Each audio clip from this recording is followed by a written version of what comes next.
वक्फ board में संशोधन की बात चल रही है, इसको लेकर के लगातार सियासत भी हो रही है। हमारे साथ बातचीत करने के लिए मौजूद हैं पूर्व केंद्रीय मंत्री मुख्तार अब्बास नकवी। सर, ये कहा जा रहा है कि वक्फ में परिवर्तन किए जाएंगे, संशोधन किए जाएंगे, जिससे कि उसमें कई जो बड़े बदलाव हैं वो हो सकते हैं। देखिए, मैं मानता हूँ कि अगर सरकार इस लॉन्ग पेंडिंग प्रॉब्लम को लॉजिकल एंडिंग सोल्यूशन की तरफ ले जाना चाहती है तो ये स्वागत योग्य है।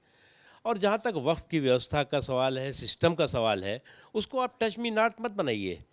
कुछ लोगों ने वक्फ के सिस्टम को टच मी नॉट बना दिया, और जब तक वक्फ का सिस्टम टच मी नॉट की सनक, सोच और संकीर्ण सियासत से बाहर नहीं निकलेगा, तब तक इस समस्या के समाधान पर हमेशा इसी तरह का व्यवधान खड़ा होता रहेगा। और कुछ लोगों की आदत हो गई है कि हर समावेशी सुधार हो, चाहे संवैधानिक सुधार हो, सांप्रदायिक वार उस पे करो। ओवैसी की तरफ से कहा जा रहा है कि अगर इसमें संशोधन किया जाता है, माना जा रहा है कि 40 संशोधनों के साथ वक्फ का जो नया अधिनियम है वो आएगा, तो उनकी स्वायत्तता पर हनन होगा। अच्छा, और ये इस बताओ, तरीके के ये सवाल क्या खड़े पहली बार संशोधन हो रहा है क्या? संशोधन तो ये सोच के किया जिसने भी जो सरकारें रही हों कि भाई इस बीमारी का, इस समस्या का समाधान हो सके। समाधान तो नहीं हुआ, बल्कि और व्यवधान खड़ा हो गया। बीमारी का इलाज तो नहीं हुआ, बल्कि और ये बीमारी लाइलाज हो गई। तो इसलिए मैंने इसीलिए कहा कि इस लॉन्ग पेंडिंग प्रॉब्लम का लॉजिकल एंडिंग अगर सॉल्यूशन होता है तो वो स्वागत हो योग्य है, और उसको पॉजिटिव और कंस्ट्रक्टिव तरीके से देखने की ज़रूरत है। इसमें महिलाओं की भी भागीदारी को सुनिश्चित करने की बात कही जा रही है। आपके हिसाब से, आप देखिए, माइनॉरिटी अफेयर्स मिनिस्टर भी रहे हैं, क्या होना मोदी जी चाहिए? के सरकार के समय में कई महत्वपूर्ण सुधार इस देश ने देखे हैं और इस देश में लागू हुए हैं। आपने ट्रिपल तलाक की कुरीति, क्रिमिनल कुरीति और कुप्रथा के खात्मे को भी देखा है आपने।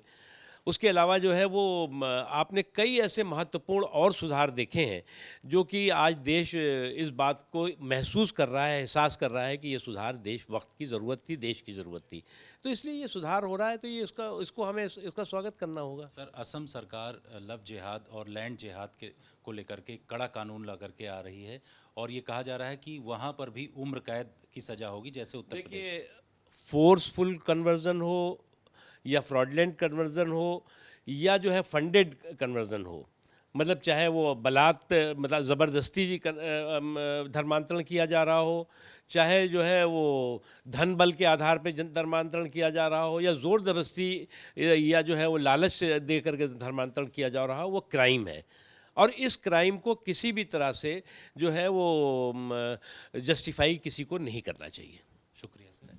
कैमरामैन संजीव के साथ जितेंद्र सिंह, आज तक।